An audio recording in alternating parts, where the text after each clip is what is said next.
Hello my dear student, welcome back my YouTube channel. आज के इस वीडियो में हम आपके लेकर आए हूँ क्लास 10th 20 महत्वपूर्ण बहुविकल्पीय प्रश्न।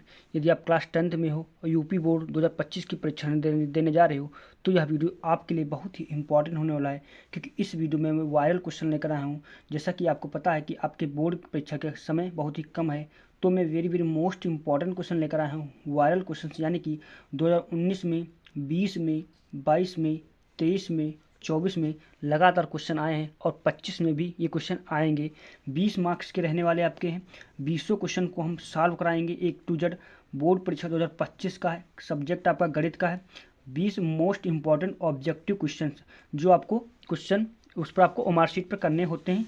तो आपका पहला क्वेश्चन क्या है, आपको ध्यानपूर्वक वीडियो को अंत तक देखना है, क्योंकि मैं 20 क्वेश्चन को ए टू जेड सॉल्व कराने वाला हूँ। बस आपको अंत तक देखना, क्योंकि इस वीडियो को देखने के बाद आपका 20 नंबर कवर होने वाला है, ये मेरी गारंटी है।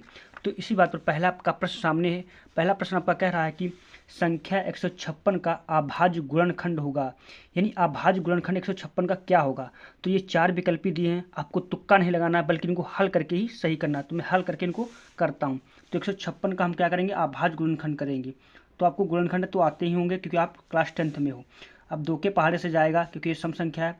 2 सती 14 और 2 अठी 16। फिर ये 2 के पहाड़े से चला जाएगा। 2 तियाँ 6, 2 निमा 18। फिर ये कितने से जाएगा, 13 के पहाड़े से चला जाएगा, सॉरी 3 के पहाड़े से चला जाएगा। 3 एक कम 3, 3 तियाँ 9। फिर ये 13 का पहाड़े से चला जाएगा। 3 एक 13 कम 13। अब जो हमारी संख्या क्या निकल कर रही है, 2 गुणा 2 गुणा 3 गुणा 13। अब यहाँ पर एक चीज़ आपको दिख रही होगी, जो 2 का आपका क्या है, 2 का यहाँ पर जोड़ा बनना है ना, एक जैसा है। तो हम इसको लिख सकता हूँ 2 की पावर 2। भाई 2 का मतलब 2 बार है, गुणे में 3 गुणे में 13। ये है ना हमारा क्या, ये आंसर बनकर आया है 2 की पावर 2 गुणे 3 गुणे 13। ये अगर इसमें ऑप्शन में है कोई तो हमारा वही आंसर करेक्ट होगा।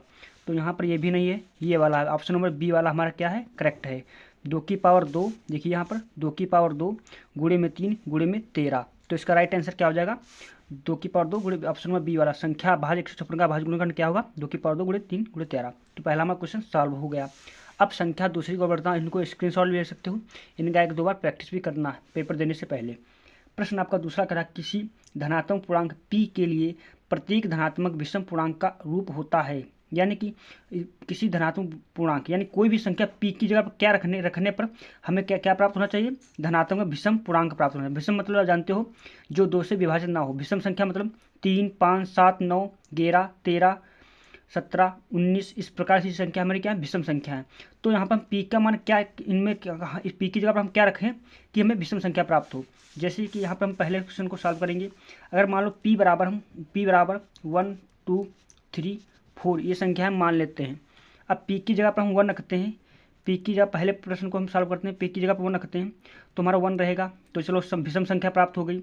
अब हम पी की जगह पर 2 रखेंगे, ये वाला सब रखेंगे पी की जगह पर, तो हमारा 2 यानी सम प्राप्त हुई, फिर विषम प्राप्त हुई, फिर सम प्राप्त हुई। यानी कि हमारा ये वाला ऑप्शन नहीं होगा, क्योंकि कह रहा है कि विषम पूर्णांक प्राप्त होना चाहिए पी की जगह पर मान रखने पर। अब हम पी की जगह पर यहाँ इसमें रखते हैं पी प्लस 1, वो इसमें रखते हैं 1 रखेंगे, प्लस का 1 बराबर 2 हो गया, जो सम प्राप्त हुई। तो यानी कि हमें क्या प्राप्त होना चाहिए, विषम संख्या प्राप्त होनी चाहिए। तो हमारा ये भी वाला आंसर करेक्ट गलत होगा। अब हमारा ये वाला देखते हैं 2p। अब p बराबर 1, 2, 3 रखेंगे तो सी वाला हम देखते हैं, ऑप्शन सी वाला क्या दिया, 2p दिया है। अब हम p की जगह पर रखेंगे, p की जगह पर 1 रखते हैं इसको, तो 1 रखेंगे, क्या आएगा, क्या यहाँ पर आएगा, 2 आएगा। और पी की अब यहाँ पे भी सम प्राप्त हो रही ना, संख्या हमारी क्या है, सम आ रही, लेकिन हमें आनी चाहिए क्या, विषम संख्या। तो हमारा ये भी आंसर नहीं होगा। हमने पी बराबर 1, 2, 3 माना है कि विषम पूर्णांक प्राप्त होना चाहिए। अब इसमें देखते मान रखकर हमारा विषम पूर्णांक प्राप्त होगा या नहीं। 2p प्लस 1, इसमें हम पी की जगह पर हमने क्या, पी की जगह पर क्या माना, पी की जगह पर हमने क्या माना था, माना p बराबर 1, 2, 3 ये संख्या माना। अब हम p की जगह पर 2 गुणे 1 रखेंगे पहले, प्लस का 1, इसको हल करेंगे 2 एक कम 2, 3 आ जाएगा, विषम संख्या प्राप्त हुई। फिर हम क्या रखेंगे, 2 गुणे p 2 रखेंगे, 2 प्लस 1 ऐसे रखते जाएंगे, 2 2 4, 4 1 5, यानी विषम संख्या प्राप्त हुई। तो यानी कि हम p की जगह पर क्या रखने पर हमारा क्या विषम पूर्णांक कौन सा है, ऑप्शन नंबर डी वाला राइट इसका आंसर हो जाएगा। अब प्रश्न संख्या तीसरी को बढ़ता हूँ। प्रश्न का तीसरा कह रहा हमारा, किसी धनात्मक पूर्णांक q के लिए प्रत्येक धनात्मक सम पूर्णांक का रूप होगा। मतलब क्योंकि धनात्मक पूर्णांक, यानी कि क्यू की जगह पर ऐसा मान रखने पर हमें क्या प्राप्त होना चाहिए, धनात्मक समपूर्णांक। मतलब ऐसा कौन सा इसमें विकल्प सही है कि हम अगर क्यू का मान रखें कोई 1 2 3 तो हमारा समपूर्णांक सम संख्या प्राप्त हो। तो इसमें हम इस सवाल को देखेंगे। तो कैसे हल करेंगे, हम मान लेते हैं क्यू बराबर, माना है पर मानेंगे, माना क्यू बराबर 1 2 3 रखने पर, तो इसमें हम कौन सा ऑप्शन चूज करें कि हमारा सम संख्या प्राप्त हो। अब यहाँ पर क्यू प्लस -1 में रखेंगे, सम संख्या नहीं चाहिए, 1 रखेंगे, 1 - 1 बराबर 0। फिर 2 रख के देख लेते हैं, 2 - 1 बराबर 1 आएगा। तो हमारा ये क्या है, भूसम पूर्णांक प्राप्त हुआ। तो हमारा ये वाला ऑप्शन नहीं होगा। इसी प्रकार क्यू प्लस 1 में रख कर देखते हैं, क्यू प्लस 1 में रखेंगे हम 1 2 3, तो 1 रखेंगे, 1 + 1 बराबर 2 आएगा। तो यहाँ पर हमारा सम संख्या प्राप्त, जरूरी सम संख्या प्राप्त हो गई। और हम देखते हैं क्यों 2 रखते हैं, 2 + 1 बराबर 3। ये तो विषम प्राप्त हुई, लेकिन सम ही संख्या प्राप्त होनी चाहिए लगातार। तो हमारा ये भी नहीं ऑप्शन होगा। ये देखिए 2 क्यों वाले को हम देखते हैं, 2 क्यों वाले को हम करके देखते हैं। तो यहाँ पर हम क्या करेंगे, 2 क्यों दिया है, सी वाला ऑप्शन क्या दिया हमारा, 2 क्यों। क्यों बराबर हम रखेंगे 1, तो 2 × 1 बराबर 2 आ गया। क्यों बराबर 2 रखेंगे, 2 बराबर 4 आ गया। फिर क्यों बराबर 3 रखेंगे, 2 गुणा क्यों की जगह पर 3 रखा, 3 दूनी 6 आ गया। यानी 2 2 4 6, यानी सम संख्या हमारी आ रही है। तो यानी कि हमारा समपूर्णांक कौन सा रूप होगा, ऑप्शन नंबर सी वाला करेक्ट होगा। आई होप आपको समझ में आ रहा होगा। अब यहाँ पर प्रश्न संख्या 4 की ओर बढ़ता हूँ। 148/185 का सरलतम रूप ज्ञात कीजिए। मतलब इसको काटने पर मतलब सरलतम सरल संख्या प्राप्त हो जाए। तो हम क्या करेंगे, इसको हल करने के लिए हमें क्या करना पड़ेगा, इसको हल करने के लिए अब सिंपल सा आपका क्या करना है, इसको ऐसे आपको काटोगे तो बहुत दिमाग लगोगे, नहीं कट रहा, ऊपर वाला तो कट जाएगा, नहीं नीचे वाला नहीं कटेगा, यानी एक ही पारा से कटना चाहिए, तो नहीं कट रहा। तो हम क्या करेंगे इस स्थिति में, इसका हम HCF निकालेंगे, यानी कि मासा निकालेंगे। 148 का 185 का मासा। तो हम इसका मासा निकालेंगे, क्या कैसे निकलेगा मासा, मासा निकालने के लिए हम क्या करेंगे, 148 से 185 को हम भाग करेंगे। तो भाग करते भाग विधि से निकालेंगे, एक बार में जाएगा 148 बट्टे में 5, 15 से 13 गया, 8 गया आपका, 7 से 4 गया, 3 बच्चा।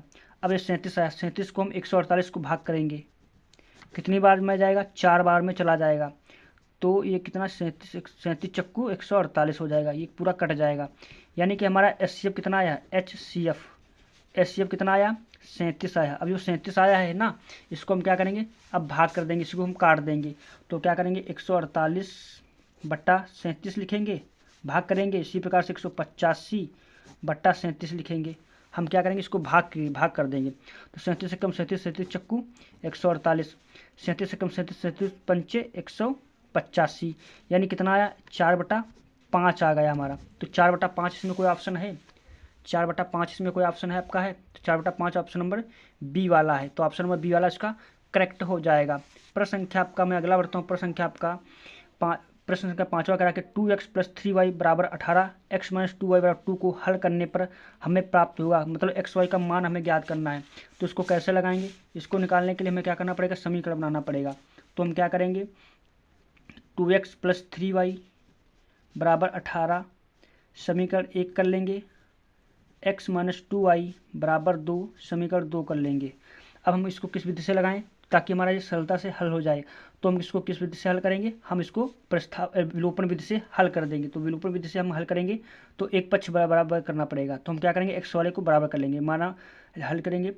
समीकरण 1 में 1 से तथा समीकरण 2 में 2 से गुणा करने पर, गुणा करेंगे, क्या करेंगे, गुणा करेंगे। तो हम गुणा कर देंगे, 2x + 3y = 18 गुणा, सॉरी यहाँ पर 1 से गुणा कर दिया हमने। इसी प्रकार से x - 2y = 2 गुणा कितने से करेंगे, 2 से। अब हम गुणा करेंगे, 1 की गुणा करेंगे तो 2x + 3y = 18 ही रहेगा। इसमें करेंगे तो 2x - 2y 2 4 हो जाएगा भाई, 4 हो जाएगा, नहीं 2 की गुणा करेंगे, बराबर 2 दूनी 4 हो जाएगा। अब हम क्या करेंगे, घटाने पर लिख देंगे, घटाने पर। तो हम घटा देंगे, यहाँ पर हम घटा देंगे, यहाँ पर इस प्रकार से। तो ये हमारा क्या हो जाएगा, कट जाएगा। अब ये हमारा माइनस है, क्या हमारा ये है, माइनस है। यहाँ पर हमारा माइनस है तो यहाँ पर हमारा प्लस हो जाएगा, ये प्लस हो जाएगा। अब हम देखो ये पूरा शाम सेम सेम कट गया, लोपन विधि से हमने हल किया है। 4 3 7 हो जाएगा, 7y बराबर यहाँ पर 18 से 4 गया 14 बचेगा, तो 7 एकम 7, 7 दूनी 14। y बराबर हमारा कितना आया, 2 आया। जब y का मान हमें 2 प्राप्त हुआ तो ये हमारा y का मान 2 हो गया। अब हमारा x का मान निकालना पड़ेगा ना, तो यहाँ पर हम देखो y का मान 2 किस में है, ऑप्शन नंबर बी वाले में है ना, तो y का मान 2 तो x मान 6 जरूर होगा, तो ऑप्शन नंबर बी वाला इसका राइट हो जाएगा। आपको सिर्फ अंत तक ध्यानपूर्वक देखना, यहाँ तक मैं 20 क्वेश्चन को सॉल्व करने वाला हूँ। प्रश्न संख्या आपका 6 कह रहा है, आपको अगर समझ में नहीं आ रहा तो कमेंट कर देना, मैं अच्छे से दोबारा सोल्यूशन करवा दूंगा। प्रश्न संख्या 6 कह रहा है कि द्विघात समीकरण 3x² माइनस 6x प्लस 4 का बराबर 0 है, विभक्त कर होगा, यानी कि डी आपको इसमें बताना विभक्त कर क्या होगा। आपको क्या करना है, इन सवाल को नोट भी कर सकते हो और दोबारा आपको इसको हल करना है। अब हमें क्या करना है, इसका विभक्त कर निकालना। समीकरण हमारा क्या दिया, 3x² माइनस का 6x प्लस का 4, यही तो समीकरण दिया है। अब हमारा सूत्र क्या होता है, इसको हम तुलना करा देंगे, ax² plus bx plus c बराबर 0 से तुलना हम करा देंगे समीकरण से। जब हम समीकरण की तुलना कराएंगे तो हमारा a बराबर क्या हो जाएगा, a बराबर हो जाएगा 3, b बराबर क्या हो जाएगा 6 हो जाएगा माइनस का, c बराबर 4 हो जाएगा नहीं ना, यही तो इसी समीकरण से हमने तुलना करा दी है। अब d बराबर हमारा क्या होता है, d बराबर b² माइनस 4ac, विभक्त कर बता रहा ना, तो विभक्त कर यही सूत्र होता है। अब हम इस सूत्र में मान रख देंगे, b का मान कितना दिया माइनस का 6, तो 6 का स्क्वायर हो जाएगा, माइनस का 4 गुणे a का मान हमारा कितना दिया 3 दिया, 3 गुणे c का मान हमारा दिया 4, तो 4 लिख देंगे। अब इसको हम हल करेंगे, 36 हो जाएगा, माइनस का 4 3 12 12 चौक 48 हो जाएगा नहीं। अब यहाँ पर हम घटा देंगे, 48 से 36 गया, कितना बचा 12 बचा ना, तो यहाँ पर 12 हम लिख देंगे, किसका माइनस का बचा है, तो विभक्त कर कितना है माइनस का 12 आया। तो इसमें देखो कोई ऑप्शन माइनस का 12 इसमें कोई दिया है माइनस का 12, तो ऑप्शन नंबर सी वाला माइनस का 12 आया, विभक्त का कितना है माइनस का 12। आपको तुक्के नहीं लगाना है, बल्कि आपको हल करके ही सवाल को विकल्प को चयन करना है, तभी आपके अच्छे नंबर आएंगे। तो आपको लाइक और सब्सक्राइब जरूर कर लेना। प्रश्न संख्या आपका 7वां कह रहा है कि द्विघात समीकरण x² माइनस 3x माइनस 10 0 के मूल हैं, तो हमें क्या करना है, इसको गुणनखंड विधि से हमको उसको मूल निकालना है। तो गुणनखंड विधि आपको आती होगी, माइनस का 3x माइनस का 10 बराबर 0। बीच वाले पद को किस प्रकार से तोड़ें कि हमारा 3 घटाने पर 3 आना चाहिए, जोड़ने पर और गुणा करने पर 10 आना चाहिए। तो हम क्या करेंगे, x² माइनस का 3 को हम क्या करेंगे, इसको हम किस प्रकार से तोड़ें, 5 माइनस 2, 5 से 2 घटाएंगे 3 भी आ जाएगा, और 5 दूनी गुणा करेंगे 10 भी आ जाएगा, x माइनस का 10। इतना आपको समझ में आ गया होगा। अगर हम 5 से देखो 2 घटाएंगे 3 ही तो रहेगा, लिख सकता हूँ ना 5 माइनस 2। अगर इसको हम जोड़ेंगे और इसकी गुणा करेंगे तो 10 भी आ जाएगा, तो 10 भी आ जाएगा। हम इसको हल कर लेंगे, तो 2x minus 5x minus plus हो जाएगा, प्लस का 2x हो जाएगा, माइनस का 10 हो जाएगा। अब हम इसमें कॉमन ले लेंगे इन संख्याओं में, तो कॉमन क्या मिल रहा है, x मिल रहा है, तो x माइनस 5 एक ब्रैकेट में मिलेगा, इसमें 2 मिल रहा है, तो x माइनस 5 दूनी 2 पंचे 10 ये मिल गया, तो x माइन प्लस का 2 एक ब्रैकेट में हो जाएगा, x माइनस 5 एक ब्रैकेट में हो जाएगा, तो x बराबर माइनस का 2 कामा x बराबर प्लस का 5, यानी कि माइनस का 2 कामा प्लस का 5, या कोई ऑप्शन अगर है तो हमारा यही करेक्ट होगा। तो इसमें कोई ऑप्शन है क्या, माइनस का 2 आपका कहाँ दिया, आपका माइनस का 2, ये आपका माइनस का 2 दिया प्लस का 5 दिया, ऑप्शन नंबर बी वाला इसका करेक्ट आंसर हो जाएगा। प्रश्न संख्या आपका अगला बढ़ता हूँ, प्रश्न संख्या आपका 8वां कह रहा कि 2 आकृतियाँ जिनके आकार समान हों परंतु आवश्यक रूप से आमाप समान नहीं हो कहलाती हैं। मतलब कह रहा है 2 आकृतियाँ जिनके आकार समान हो, मतलब अगर त्रिभुज है तो त्रिभुज ही हों, अगर त्रिभुज है तो त्रिभुज ही, अगर गोला है तो गोला ही होना चाहिए, तो अगर आयत है तो आयत ही होना चाहिए, तो ये हमारी क्या है समान आकृतियाँ हो जाएंगी। लेकिन उनके कोण माप समान ना हो तो क्या क्या कहलाएंगी, सर्वाश्रम आकृतियाँ या समान आकृतियाँ या समरूप आकृतियाँ या सममित आकृतियाँ। तो देखो ये समरूप एक जैसी रूप है ना, ये देखो ये भी आप एक जैसा रूप, ये भी एक जैसा रूप, ये भी एक रूप से, ऑप्शन नंबर सी वाला इसका करेक्ट होगा समरूप आकृतियाँ। ये question very very most important है, ये बोर्ड एग्जाम में हर बार आ चुके हैं। प्रश्न संख्या आपका 9 कह रहा है, प्रश्न संख्या 9 को मैं भी सॉल्व करवाने वाला हूँ।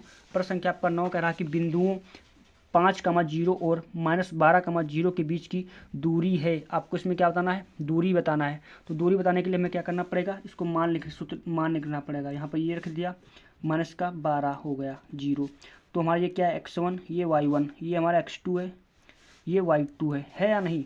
अब सूत्र क्या होता है, बीच की दूरी का सूत्र लिखेंगे, बीच की दूरी सूत्र क्या होता हमारा है, दूरी सूत्र होता है x1 माइनस x2 का whole square plus y2 minus y1 minus y2 का होल स्क्वायर। ये आपने सूत्र पढ़ा होगा ना, बस इसी सूत्र में हम मान उठा कर रख देंगे, हमारा बीच की दूरी के मान आ जाएगा। तो x1 5 माइनस 0 माइनस का 12 का दिया है ना, माइनस का 12 माइनस प्लस का हो जाएगा 12, ये तो दिया है, स्क्वायर हो जाएगा प्लस का। y1 कितना दिया 0 माइनस का 0, यही तो दिया है, स्क्वायर हो जाएगा, रूट चढ़ जाएगा।